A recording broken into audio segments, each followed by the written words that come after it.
मैं जब 10वीं क्लास में पढ़ती थी, स्कूल के प्रोग्रामों में हिस्सा लेने का मुझे बड़ा शौक था। आवाज़ भी थी, गाने का जुनून भी था और ये शौक सिर्फ स्कूल के फंक्शन में ही पूरा हो सकता था, जहां देश की आज़ादी और अलग अलग सालाना फंक्शन में गीत वगैरह बच्चों से गवाए जाते थे। मैं उन बच्चों में आगे होती थी। माँ बाप निहायती ईमानदार और खुले अंदाज के थे। स्कूल के फंक्शन में हिस्सा लेने से मना नहीं करते थे। उन्होंने हम सबको अच्छा खिलाया, अच्छा पहनाया। जिस चीज़ की ख्वाहिश की पूरी हुई, किसी किस्म की कोई हसरत ना रही, इसलिए हर चीज़ से ऊब चुकी थी। स्कूल में अर्जुन नाम का एक लड़का था। इत्तेफाक से उसका घर भी हमारे पड़ोस में ही था। अच्छे दिल और हमदर्द किस्म का था। जब भी बाहर निकलती, मोहल्ले के चंद बदमाश लड़के आवाज़ें देते, छेड़ने की कोशिश करते तो अर्जुन करीब ही मौजूद होता, बाहर आ जाता और उन लड़कों से झगड़ पड़ता, उनकी बेइज्जती कर देता। 2-4 बार उसी तरह हुआ, जो मेरे दिल में अर्जुन की कदर व कीमत बढ़ गई। होते होते उस हमदर्दी ने दोस्ती का रूप धारण कर लिया। लेकिन हमारे घर का माहौल ऐसा ना था कि लड़कों से दोस्ती की जा सकती, क्योंकि इस तरह की दोस्ती को निभाना मुश्किल था। सो मैंने कदम आगे ना बढ़ाया, बस दिल ही दिल में अर्जुन की इज्जत करती रही और उसको याद करती थी। एक दिन मंजू ने अर्जुन का नंबर दिया कि ज़रा उससे बात तो कर लो, गुस्सा मत कर रहा है कि उसके पास नंबर पहुंचा दो। मैंने 2 दिन तक बात न की तो वह बोली, तुमको नंबर दिया था, बात क्यों नहीं करती? अर्जुन बीमार है। ये बात सच है कि सहेलियां जिंदगी में तूफान लाती है, कभी कामयाबी तो कभी तबाही और बर्बादी का कारण बनती है। जब मंजू ने कहा कि अर्जुन बीमार है तो मैं फिक्रमंद हो गई और झिझकते हुए फ़ोन मिला लिया। यूँ ना चाहते हुए भी उससे बात हो गई। उसने बताया कि मैंने मंजू को नंबर नहीं दिया था क्योंकि तुम्हारे घर के माहौल को मैं अच्छी तरह जानता हूँ। यह काम उसने खुद किया है। मैं बीमार भी नहीं हूँ। बहरहाल तुमने फ़ोन किया है तो मुझे बहुत खुशी है और अब हम मुझे फ़ोन करती रहा करो ताकि हालचाल मालूम होते रहे। फिर मैं मम्मी से चोरी छुपे फ़ोन करने लगी, लेकिन एक दिन उन्हें पता चल गया कि मैं फ़ोन पर किसी लड़के से बातें करती हूँ। उन्होंने निगरानी शुरू कर दी और फ़ोन करने से मना कर दिया। तभी एक दिन मंजू आई और कहा कि आज अर्जुन बहुत परेशान है। उसने पूछा कि तुम फ़ोन क्यों नहीं करती, सब ठीक तो है? वो मम्मी को पता लग गया। वह फ़ोन ताले में रखती है। मंजू अर्जुन के पड़ोस में रहती थी। मैं उसको लेटर देने लगी। अर्जुन और मेरे बीच मंजू किसी डाकिया की तरह बन गई। वह अच्छी नज़र आती थी, सिर्फ वह अपनी जवानी की वजह से, लेकिन दिल से अच्छी बिल्कुल ना थी। मैं उसको विश्वास के काबिल समझती थी। यह बाद में पता चला कि वो कितनी घटिया है। पहले पुल बनी, फिर रफ्ता रफ्ता मेरे और अर्जुन के बीच दीवार की तरह खड़ी हो गई। एक दिन मम्मी ने मंजू और मेरी बात सुन ली। उन्होंने जूता उठा लिया और मुझे खूब मारा। बहरहाल उस बात का उसने फ़ायदा उठाया और हमारे यहाँ आना छोड़ दिया। अर्जुन ने खूब दोस्ती हो गई। मुझे कानों कान खबर ना हुई और मंजू ने मेरे खिलाफ बातें करके मुझको खूब बदनाम किया। जब उसकी सहेली सकी ने मुझे बताया कि मंजू तुम्हारे घर में हर किसी से क्या कहती फिरती है, मुझे बहुत बड़ा दुख हुआ। मैंने मौका मिलते ही अर्जुन को फ़ोन किया कि उसको यह सब बताओ, मगर उसने यह कहकर फ़ोन बंद कर दिया। मंजू गलत नहीं कहती, तुम वाकई बहुत बुरी लड़की हो, तभी तो गली मोहल्ले के लड़के तुमको छेड़ते हैं। बोला, और किसी लड़की को क्यों नहीं छेड़ते? जब लड़की खराब होती है तभी खराब लड़के उसके पीछे पड़ते हैं। ऐसा सुना तो मेरा दिल फटने लगा। वह शख्स जो मुझको मोहल्ले की सबसे अच्छी लड़की समझता था, वही अब सबसे बुरी कह रहा है। ऊपर वाले, क्या लोग इतनी जल्दी दूसरों की बातों में आ जाते हैं? तो फिर विश्वास किसका? चीख मेरे दिल में निकल गई। वादा किया कि खुद को मिटा दूंगी, कलेजे पर पत्थर की सील रख लूँगी, मगर अब किसी से दोस्ती का ख्याल भी दिल में न लाऊंगी। बस एक दोस्ती की काफ़ी हो गई थी। कभी अगर कोई अच्छा लगे तो दिलो दिमाग में कयामत बर्पा हो जाती है। यह जख्म ऐसे होते हैं कि घाव फिर कभी नहीं भरते। उसे जितना भुलाना चाहा नहीं भुला पाई। घायल दिल ही घायल रहा। अब मंजू मुझे जहर लगती थी। मेरी क्लास फेलो थी, मगर उसके साथ बात करने की जो नहीं करता था। वह भी क्लास में आती दूर बैठती, मगर वो धीरे धीरे से मुस्कुराती। 10वीं क्लास के बाद हम दोनों एक दूसरे से अलग हो गए। कहते हैं लड़की पहली मोहब्बत को भुलाने के लिए दूसरी मोहब्बत में भी पहली मोहब्बत के गुण तलाशती है, मगर मैंने अर्जुन की बेवफाई को ऐसे दिल से लगा लिया कि बीमार पड़ गई। उन्हीं दिनों 10वीं का रिजल्ट आ गया और मैं बहुत अच्छे नंबरों से पास हो गई। माँ बाप ने मुझे पास होने पर भी मुर्दा हालत में पाया। उन्होंने बहुत समझाया कि ज़िंदगी की हकीकत को समझो, अपने भविष्य के बारे में सोचो। उसी दौरान मेरे पिता के दोस्त के बेटे रमेश LLB कर लिया था। वो मुझे बचपन से ही पसंद करता था। उसका रिश्ता मेरे लिए आया, मगर मैंने इनकार कर दिया क्योंकि मेरा दिल अर्जुन को याद करके रोता रहता था। मैं बुरी लड़की नहीं थी, मेहनती भी बहुत थी। अर्जुन से दिल से मोहब्बत की थी, लेकिन फिर भी मैं मुजरिम बन गई। खैर, मैंने मंजू की वजह से जब कॉलेज में कदम रखा तो कुछ दिल बहल गया। 1 साल तो आराम से गुजर गया, मगर दूसरे साल मेरी ज़िंदगी में अजब मोड़ आया। मैं अंग्रेजी में चल नहीं पा रही थी। रोज़ मैं अब पिताजी से कहती, मुझको ट्यूशन लगवा दीजिए वरना मैं फेल हो जाऊंगी। तब उन्होंने एकेडमी में दाखिले के लिए इजाज़त दे दी। यहाँ का माहौल खुला था, मगर मैं अपने किसी क्लास फेलो से फ्री ना थी। बस ज़रूरत के तहत बात कर लिया करती थी। मगर एक लड़का था जो मुझसे बहुत बात करने के लिए परेशान रहता था। इत्तेफाक से उसके चेहरे में अर्जुन की झलक नज़र आती थी और बोलने का अंदाज भी बिल्कुल उस जैसा ही था। इसलिए मेरी नज़रें बार बार उसके चेहरे की तरफ होती थी। और उसको गिटार बजाने का बड़ा शौक़ था और मैंने भी पियानो सीखा हुआ था। हमारी दिलचस्पी म्यूजिक में थी। मैं उसकी बातों का जवाब देने लगी।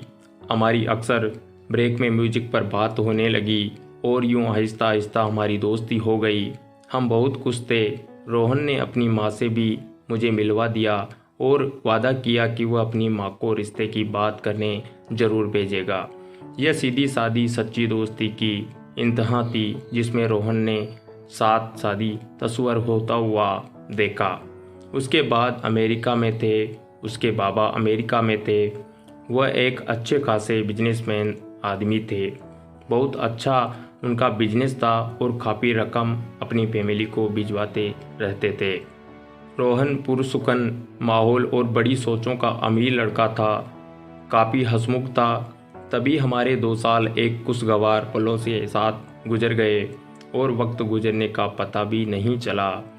अब मैं BA में थी और शहर के बेहतरीन कॉलेज में पढ़ रही थी। मैंने अच्छे नंबरों में BA पास किया। अचानक एक दिन रोहन ने मुझको एक बुरी खबर सुना दी, जो उसके लिए अच्छी थी, कि वो स्कॉलरशिप पर पढ़ने लंदन जा रहा है। उस खबर से मुझ पर अब कहर टूटना लाजमी था, क्योंकि अर्जुन की याद की तल्खी ने मेरी सांस बंद कर दी थी। ऐसे में रोहन का साथ एक खुशी के झोंके की तरह था। उसकी दोस्ती में मैंने अर्जुन को बुला दिया था। शायद मुझे मालूम नहीं था कि यह भी एक रोज़ मुझसे दूर चला जाएगा। उसने मुझसे वादा किया था कि खत लिखेगा, फ़ोन भी करेगा। मैंने मम्मी को उसके बारे में बता दिया था कि वह अपनी मम्मी को रिश्ते के लिए भेजेगा, मगर वह तो चला गया। मैं मुँह देखती रह गई। शुरू में बेशक उसने मुझको नहीं बुलाया और अपने वादे का डटा रहा। समय समय पर खत लिखता था, फ़ोन भी करता था, लेकिन फिर उसके खत कम होने लगे, फ़ोन भी कम होते जा रहे थे। उस दिनों में बहुत तकलीफ में थी। इस नए दुख के कोप में सहमी रहती थी। फिर वह दिन आया जब उसने मुझे एक आखिरी खत लिखा, जिसमें रिक्वेस्ट की थी कि तुम मुझे भूल जाओ। मेरी बहुत मजबूरियां हैं और मैं तुमको धोखे में नहीं रखना चाहता। मैं कई साल तक हिंदुस्तान नहीं आ सकूंगा और तुझसे शादी भी अब ना हो सकेगी, इसलिए मेरा इंतज़ार मत करना और मुझे माफ़ कर देना। मैंने तो ज़िंदगी भर उसका इंतज़ार करने की ठान ली थी। उसकी खातिर बहुत से रिश्तेदारों को नाराज़ किया जो मुझसे शादी करने चाहते थे। मेरे लिए खुदकुशी करने को तैयार थे।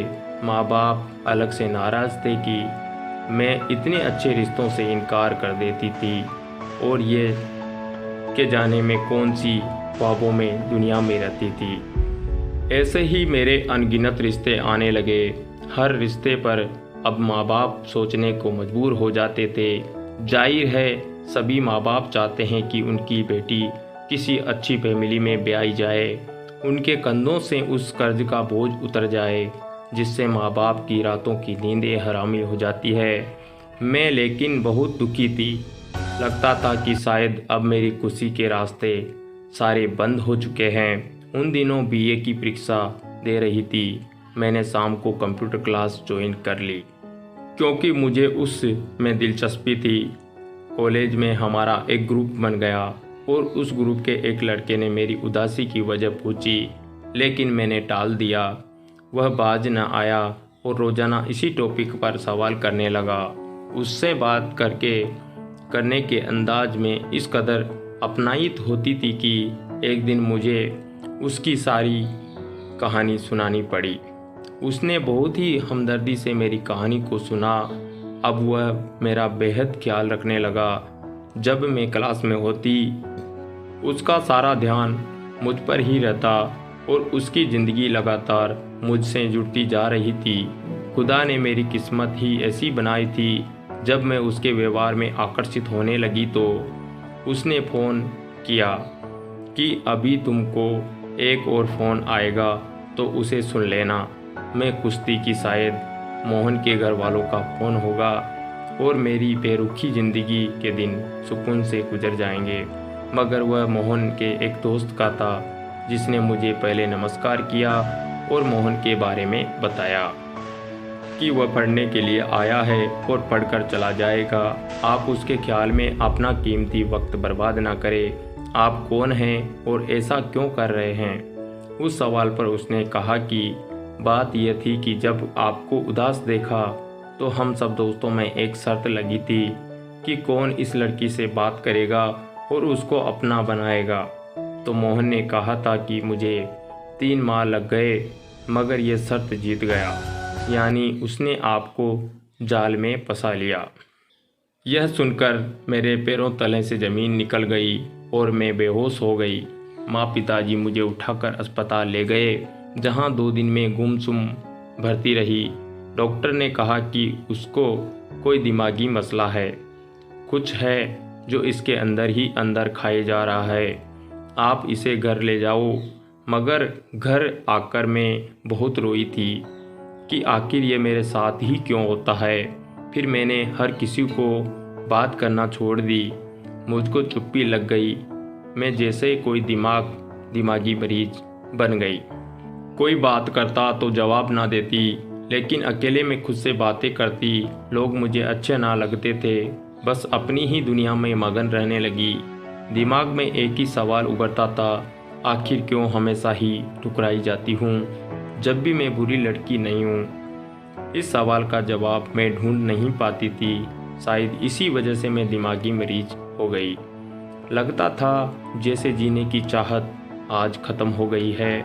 मर्दों पर से विश्वास ख़त्म हो गया था। अर्जुन से मिले हुए 5 साल हो चुके थे, जो मेरी ज़िंदगी में पहली बार का पहला खनकता झोंका था। उसके प्यार की खनक को आज भी मेरा दिल महसूस करता है। मम्मी पिताजी मेरी हालत देख देख कर परेशान रहते हैं। कभी कभी उनकी परेशानी महसूस करके मुझको बहुत दुख भी होता था। आखिर में एक रिश्ता आया। लड़का बहुत खूबसूरत अपना बिजनेस करता था और यह लोग बड़ी चाहत से आए थे। उन लोगों ने इस कदर किन्नतें की, माँ बाप इनकार न कर सके। मुझसे पूछे बगैर ही शादी की तैयारियां शुरू कर दी थी। एक हवासी घर में फिरने लगी। मेरी माँ ने मुझे लड़के को देखने के बारे में कहा, मगर मैंने देखने से मना कर दिया। यह तक माँ बाप की इज्जत की खातिर मैंने शादी में भी अपनी पतिवर का मुंह नहीं देखा, बस खामोशी से शादी कर ली, क्योंकि सब मर्द अब मेरे लिए एक जैसे थे, जो लड़की को बस कुछ दिनों के लिए अपना बनाते हैं और फिर रास्ता बदल लेते हैं या फिर बुला देते हैं। शादी के बाद विदाई की घड़ी आई। एक जिंदा लाश को उठाकर डोली में डाल दिया गया। यूं मैं ब्याह कर पिया घर चली गई। शादी की पहली रात मुझ पर बहुत भारी थी। 2 अजनबी हाथों में घूंघट उठाया और खौफ से मैंने आंखें बंद कर ली। कुछ लम्हों के बाद आहिस्ता आहिस्ता मेरी आंखें खुली तो एक देखी हुई सूरत मेरे सामने आई और मैं हैरान रह गई। आंखों पर यकीन न आया, ये अर्जुन है या मेरा वहम। मेरा अर्जुन दिल में ऐसा बस चुका था कि हर सूरत में मुझको अर्जुन की सूरत ही नज़र आती थी। यह सब सोचते हुए मेरा खून तेज़ी से दौड़ने लगा और जब अर्जुन ने मेरी उंगली में मुंह दिखाई वही अंगूठी पहनाई, कभी जो मैंने उसको गिफ्ट के तौर पर दी थी, तो मेरा दिल उछल कर हलक में आ गया।